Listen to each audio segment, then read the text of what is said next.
News 28 मराठीमध्ये आपले स्वागत आहे। आजच्या मोठ्या बातम्यांबद्दल बोलूया। सावनेर हादरले, येटी येथील डोहात आढळला अनोळखी इसमाचा मृतदेह।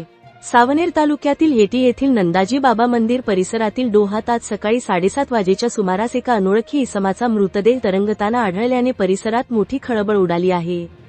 स्थानिक नागरिक शुभम ढवरे यांनी या घटनेची माहिती सामाजिक कार्यकर्ते हितेश बनसोड यांना दिली आणि त्यांनी तातडीने पोलीस निरीक्षक उमेश पाटील यांना पाचारण केले।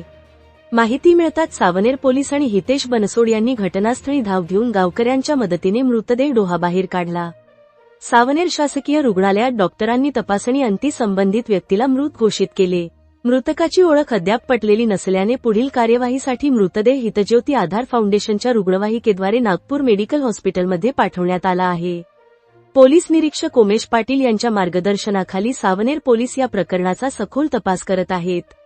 कोणाची व्यक्ती हरवली असल्यास त्यांनी त्वरित सावनेर पोलीस स्टेशनशी संपर्क साधावा असे आवाहन पोलीस प्रशासनाकडून करण्यात आले आहे। सावनेर तहसील रिपोर्टर सूर्यकांत तळखंडेची रिपोर्ट।